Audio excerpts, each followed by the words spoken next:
ایسا نہیں ہے کہ امریکہ، رشیا اور چائنا نے صرف باقی ان کے نظام کے اندر خرابیاں اسی طریقے سے رہیں اور انہوں نے اپنے آپ کو صدارتی نظام کے اندر ڈھالا تب ان کے نظام کے اندر سے وہ خرابیاں ختم ہوئی. نہیں، ایسا نہیں ہے.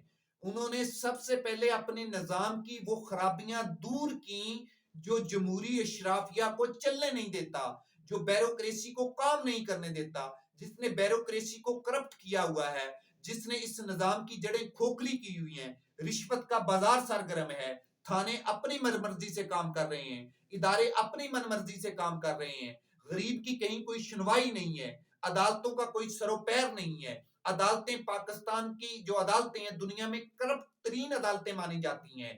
اور یہ تو لوگ بڑے بڑھ چڑھ کر کہتے ہیں نا کہ پاکستان میں عدالتیں کام نہیں کر رہی.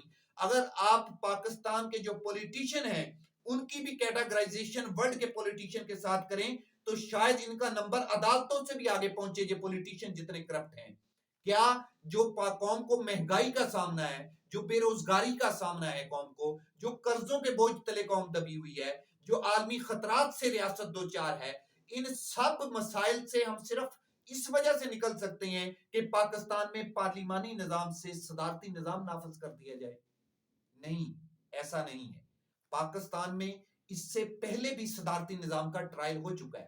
مشرف طاقتور ترین صدر مانے جاتے تھے. کیا اس دور میں یہ مسائل نہیں تھے؟ انہوں نے آ کے ریاست کی اور اس قوم کی ان مسائل سے جان چھڑوا دی تھی. کیا جنرل ضیاء ایک طاقتور صدر نہیں تھے؟ کیا جنرل ایوب صدر نہیں تھے؟ کیا اس سے پہلے آپ چلے جائیں، ان سے پہلے یہ صدارتی نظام کا ٹرائل نہیں ہو چکا؟ ہاں، آپ یہ کہہ سکتے ہیں کہ صدارتی نظام منو ان نافذ نہیں ہوا. بہرحال جو اختیارات کا مرکز و محور تو صدر کی ذات تھی. آپ کو وہ یاد نہیں ہے کہ بے نظیر کی پیپلز پارٹی کی جب حکومت تھی تو اسمبلیاں کس نے تحریر کی تھی؟ ٹھیک ہے، صدر کے پاس اسمبلیاں تحریر کرنے کا بھی حق تھا. صدر جس کو چاہتا اٹھا کے پھینک دیتا، جس کو چاہتا لگاتا. مشرف جب شوکت ترین کو لے کے آیا، نیچے ٹیکنوکریٹس کی پارلیمنٹ نہیں، اس نے ٹیکنوکریٹس کی کابینہ نہیں بنائی. کیا مشرف نے؟ یہ پاکستان کے اندر بتانے کا مقصد یہ ہے ٹیکنوکریٹ طرز حکومت، پارلیمانی طرز حکومت، صدارتی طرز حکومت، بلدیاتی ادارے، ڈسٹرکٹ کونسلز، یہ سارا کچھ پاکستان کے میں ٹرائل ہو چکا ہے. مگر پاکستان جن مسائل سے دوچار ہے ان مسائل سے آج تک پاکستان کی جان چھوٹی ہے نہ چھوٹے گی. ہاں، اب اس کو لے لیتے ہیں. کیا اس سے پہلے پاکستان کو آپ کو یاد نہیں، آج سے 5-7 سال پہلے پاکستان میں بہت سے باشعور حلقوں نے جب اس نظام کے خلاف، اس کرپٹ سسٹم کے خلاف آواز اٹھائی تھی، اس وقت کیا کیا گیا تھا؟ جب یہ تبدیلی والی سرکار جنہوں نے ریاست مدینہ کے نام پہ اور ریاست مدینہ کے نام پہ جو دھبا ہیں، انہوں نے قوم کو ایک نئی بیماری میں، نئی پریشانیوں میں، نئی مشکلات میں جھونک کر جا رہے ہیں، جب ان کا طرز حکمرانی کا دور، ان کا دور حکومت پورا ہونے لگا ہے، پھر یہ ایک شوشہ چھوڑنا تھا صدارتی طرز حکومت کا. میری آپ اس سے پہلے کی ویڈیو اٹھا کے دیکھیں، ہمارے چینل پہ پڑی ہوئی ہیں، میرے چینل پہ یہ ویڈیوز. میں نے آج سے بہت مہینے پہلے یہ کہہ دیا تھا کہ قوم اس بات کے لیے تیار رہے کہ قوم کو اگلا لالی پاپ جو ہے صدارتی طرز حکومت کا دیا جا رہا ہے.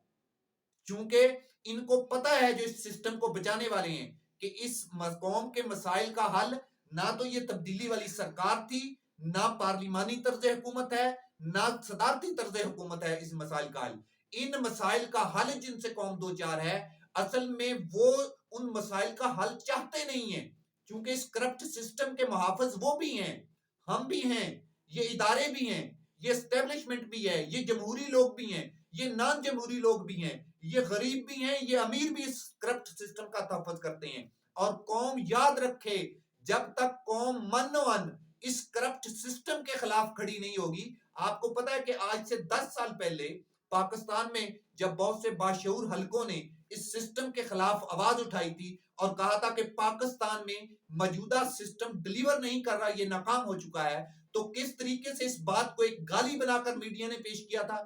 آج بھی وہ مین سٹریم میڈیا میں ایجنسیوں کا کام کیا ہوتا ہے، اداروں کا کام کیا ہوتا ہے، تھنک ٹینک کا کام کیا ہوتا ہے؟ وہ ایک پوائنٹ کو فلوٹ کرتے ہیں. وہ اخبارات میں، سوشل میڈیا کا دور ہے، سوشل میڈیا میں، ٹاک شوز میں اس کو ڈسکس کیا جاتا ہے کہ کیا قوم ذہنی طور پہ اس پہ تیار ہے. پھر قوم کے اندر 2 طبقات بن جاتے ہیں، کہتے ہیں اس طرح ہونا چاہیے، کہتے ہیں اس طرح ہونا چاہیے. یہاں سے وہ اپنے لیے ایک رائے عامہ جو ہے وہ ہموار کرتے ہیں اور کریٹ کرتے ہیں۔ آپ کو پتا ہے کہ یہ جب صدارتی نظام کا ابھی بھی شوشہ چھوٹا، پاکستان کے اندر بہت سے نامور اور معتبر اینکروں نے سب سے پہلے کیا کہا کہ یہ نجی بیٹھک کی گفتگو ہے، یہ تو فلاں جگہ پہ تمام پارٹیز کے لوگ اکٹھے تھے، جس میں پیپلز پارٹی کے لوگ بھی تھے، پی ایم ایل این کے بھی تھے، پی ٹی آئی کے بھی تھے، ان میں اس پوائنٹ آف ویو کو بھی دیکھیں کہ یہ سب سے پہلے یہ فلوٹ کیا گیا ہے، یہ قوم کے اصل مسائل کا جو حل ہے اس موجودہ نظام کے اندر، اس نظام کو نہیں چینج کرنے دے رہے۔ قوم کو 5 سال جو تبدیلی والا لالی پاپ دیا تھا، اس ٹرک کی بتی کے پیچھے لگایا تھا، اب ایک اور ٹرک کی بتی کے پیچھے لگا رہے ہیں۔ اس کے ساتھ ہی قوم اس کو اس پوائنٹ آف ویو کے حوالے سے بھی دیکھے کہ اب جو اپوزیشن کی طاقتیں ہیں وہ اس موجودہ حکومت کے خلاف احتجاج کرنے کے لیے جا رہی ہیں، اور بڑا مؤثر احتجاج کرنے کے لیے جا رہی ہیں، اور عوام کے اندر بھی مہنگائی کے خلاف جو غم و غصہ ہے قوم کے اندر وہ بھی بہت زیادہ ہے۔